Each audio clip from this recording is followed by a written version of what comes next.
Sígueme en la guía definitiva.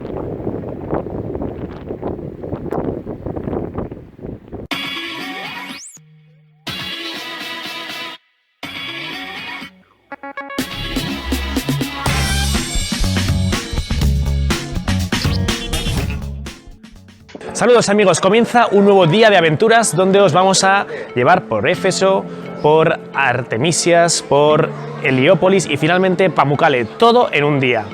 Estamos en primer lugar en Éfeso, tras de mí la famosísima biblioteca de Celso, y es que este lugar dentro de la cultura romana ha sido siempre de un caliz importantísimo. En un principio parece ser que una amazona llamada Esmirnia llegó a este punto y cuentan las leyendas que fundó la ciudad. Posteriormente sería Alejandro Magno quien llegaría por aquí, los griegos, así como finalmente los romanos, quienes edificarían la inmensa parte que estamos observando ahora mismo, la inmensidad de los edificios que podemos observar. Detrás de mí, como os he dicho, la biblioteca de Celso, aproximadamente es construida en torno al año 170 aproximadamente, como consecuencia de un homenaje para Tiberio Celso.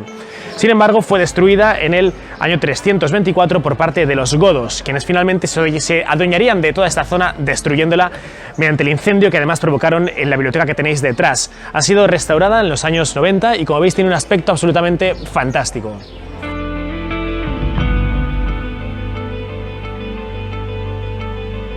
Fijaros, los más de 12.000 escritos, 12.000 documentos de auténtica historia antigua se albergaban justo en este punto, en el interior de la biblioteca de Celso.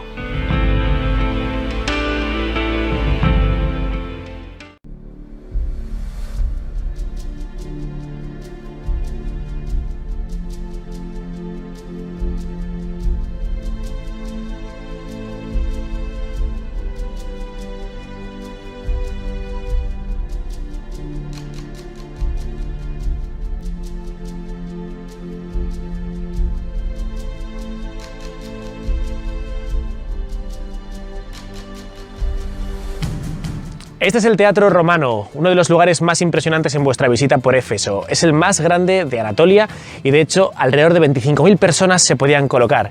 Imaginaros enfervorecidos esos 20.000 o 25.000 romanos dándolo absolutamente todo ante las fieras que iban a devorar a los cristianos. Incluso Pablo de Tarso se encontró durante varios años de su vida aquí tratando de predicar justo en este teatro ante los abucheos de los romanos y de los efesios que no estaban nada contentos ante su mensaje. Un lugar espectacular.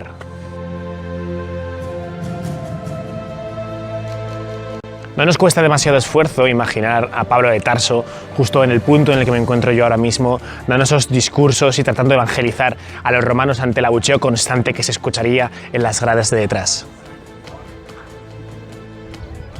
Se cuenta que alrededor de 100.000 personas habitaban la antigua Éfeso. Hay que tener en cuenta que, como hemos señalado anteriormente, el anfiteatro romano tiene alrededor de 25.000 plazas, lo cual determina que la población total de Éfeso sería de alrededor de 100.000 habitantes. Considerada como una de las 7 maravillas de la antigüedad, el templo de Artemisa hoy en día solo conserva una columna, la que estáis viendo.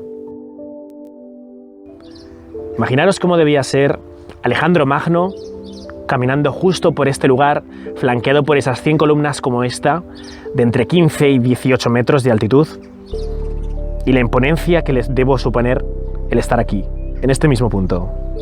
Artemisa era la hermana de Apolo, se le rendía culto en Éfeso, un culto dedicado a la fertilidad.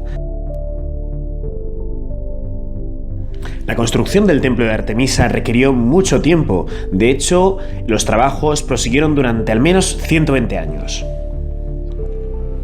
La mayor lástima es que el templo de Artemisa fue destruido por un incendio provocado por Heróstrato el 21 de julio del 356 a.C. Se dice que lo único que quería era la fama, una lástima que la consiguiera de esta forma. Alejandro ofreció a los efesios costear su reconstrucción. Estos se negaron, aduciendo que no era conveniente que un dios le construyera un templo a otro dios. Sin embargo, fue este reconstruido una vez que Alejandro Magno falleció en el 323 a.C. Finalmente, en el año 262, sería arrasado por los godos, perdiéndose para siempre el templo de Artemisa. Continuando con nuestra ruta, llegamos a la que dicen es la casa donde terminó sus días la Virgen María. Las pruebas a tal efecto son circunstanciales. No obstante, nos cuentan los evangelios como Juan, una vez que escribe en Patmos el Apocalipsis, llega justo a este punto para escribir su evangelio, a Éfeso. Cuenta asimismo el evangelio como en el momento en que Jesús se encuentra en la cruz, le señala a Juan que debe de cuidar a su madre, y es lo que hace Juan. Por eso la primera de las pruebas circunstanciales es que Juan se trajo a la Virgen María justo a este punto, a Éfeso, a terminar sus días. Asimismo, en el siglo XIX, en 1822, es una religiosa llamada Catherine Emmerich quien tiene una serie de visiones. Es una mujer que era objeto de estigmas, que era objeto de unos éxtasis que le provocaban ciertas visiones, por cuanto ella aseguró que la Virgen María y que ella veía a la Virgen María en su vejez, viviendo sus últimos días en un punto tal y como este, que veía una casa justo así, sobre una colina en Éfeso, sobre la colina de Balbul. Pues bien, la Iglesia envió una serie de investigadores a efectos de determinar si efectivamente se había producido algún tipo de casa, construcción en este punto, y así fue. Esta casa asimismo fue objeto de reforma en diversas ocasiones, fue objeto de restauración, finalmente en los años 50 ha sido del mismo modo restaurada y hoy en día podemos ver cómo sería tal y como fue, o algo muy aproximado al lugar donde pasó sus últimos días la Virgen María.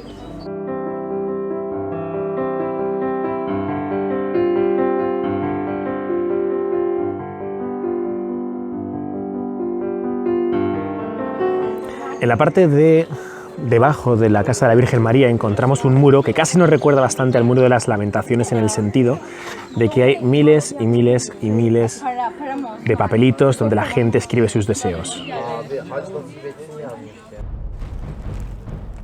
Llegamos a Afrodisias, ciudad dedicada a la diosa Afrodita. Y es que los romanos tenían especial predilección por la diosa griega, para los romanos Venus. El anfiteatro se muestra en sus dos partes con las gradas y el palco. Cuando se estrenó en un principio se solían realizar representaciones teatrales. Podían acudir tanto hombres como mujeres. Ahora bien, a las comedias solo los hombres. Del mismo modo se solían practicar luchas de gladiadores contra las fieras. Vemos como al fondo el ágora se constituye como el centro hegemónico de la cultura de la sociedad, donde las reuniones entre los ciudadanos se solían practicar. El estadio.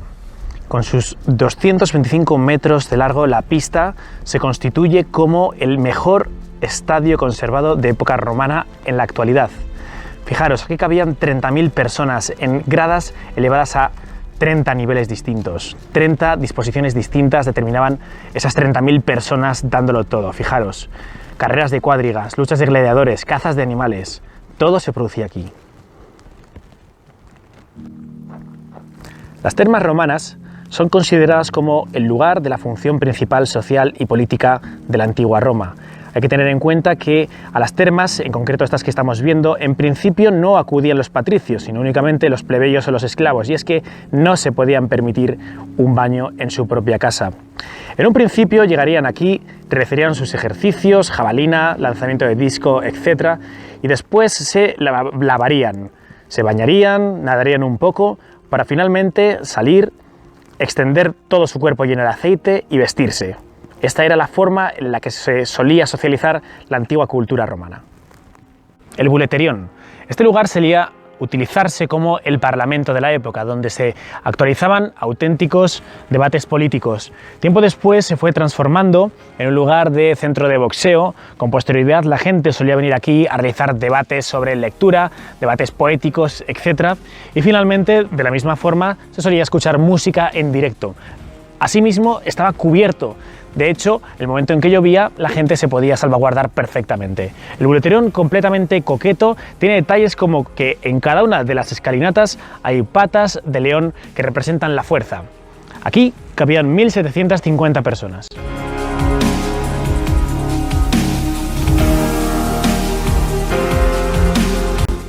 Con la auténtica joya de Afrodisias, el que llaman el Tetrapilón. Y es que este lugar, construido en el siglo II, era la antesala a la ciudad. Era justo el preludio a la entrada a la propia ciudad, que determinaba que era un lugar absolutamente impresionante de visitar. Tetrapilón, siglo II a.C. Espectacular.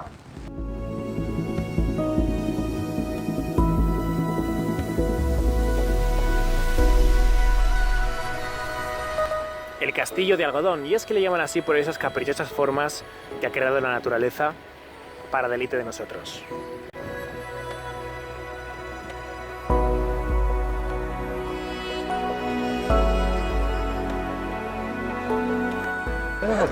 En Pamukkale encontramos aguas termales como consecuencia de la roca travertina que hay por aquí.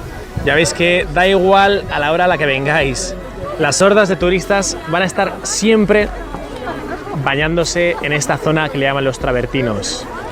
¿Esto es Pamukkale? Es una lástima que para controlar el agua, especialmente de los hoteles, desde Pamukkale tienen un control de las fuentes que suministran agua a cada uno de los espacios que estarían destinados a esto. Como veis, esta está completamente seca actualmente, lo cual no deja de ser pues sumamente decepcionante.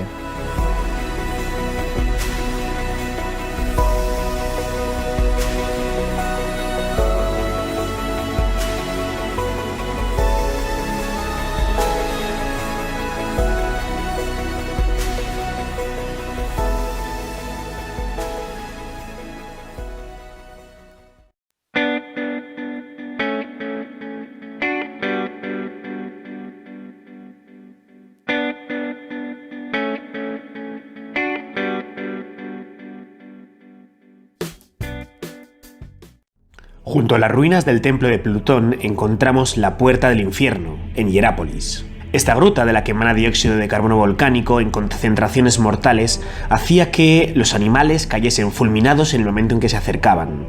Los sacerdotes aprovechaban esto de forma que acercaban a toros y otros animales que de esta forma caían muertos casi milagrosamente al acercarse. Terminamos esta guía definitiva desde el Teatro Romano de Hierápolis. Justo detrás de mí, en el horizonte, podemos ver esas termas de Pamukkale tan bonitas que hemos observado antes, pero nos vamos a quedar aquí, en las ruinas romanas, en la antigüedad. Y es que esto tiene una antigüedad, estamos hablando del 180 a.C. Primero los helenos se encontraron en esta zona, posteriormente los romanos, y crearon este fantástico anfiteatro sobre la loma de una colina que podía albergar entre 15.000 y 20.000 personas. Un lugar espectacular que no tenéis que dejar de visitar. Nos vemos muy pronto. Suscribiros, pulgares arriba, y nos vemos en el próximo vídeo.